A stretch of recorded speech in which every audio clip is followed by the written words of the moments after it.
The Passover is to celebrate man, meaning man and woman, and their movement into higher states of consciousness internally and externally, while the galaxy, including all things in the firmament above, are also changing. The change above corresponding with earthly things below, occurring simultaneously because the Father is of light and light is of law and order, and this law is correspondence. So all that inhabit the earth, especially man, is about to pass over into a different dimension of consciousness and time. And man within his and her own society is going to experience a change of the guard, a change of the ruling powers, not by party, but by bloodline. Those who rule now, regardless of party or affiliation, rule in darkness. And we now have to move into light. They can rule no longer. Japhet must hand it over to Shem, and Esau must hand it over to Jacob. This is an allegory pertaining to the races of men.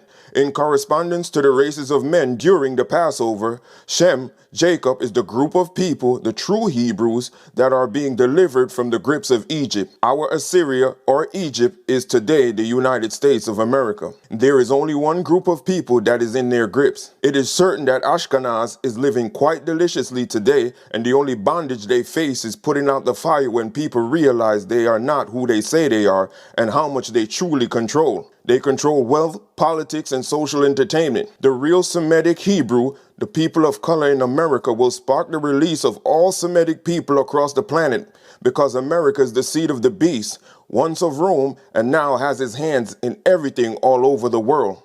Whether you call yourself Moor, Hebrew, Indigenous, Native, you all fall under the category of the original root race of this cycle, the Adamic seed, with the DNA RNA of the original root race.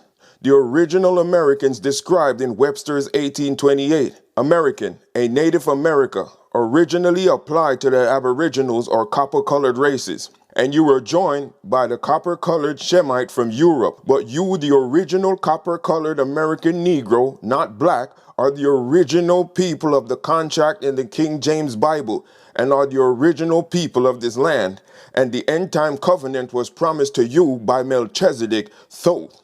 So all annual Passover celebrations yearly were a symbol of the remembrance leading up to today, now, the last days, the seventh cycle, the final cycle, and your freedom from the grips of the United States of America. This is the annual or yearly Passover. It is called the Below.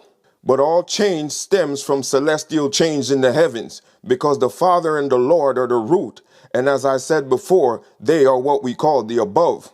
The Passover, or the changing of time, is first indicated by the sun and the planets' alignment in a particular order, indicating Earth moving from darkness to light.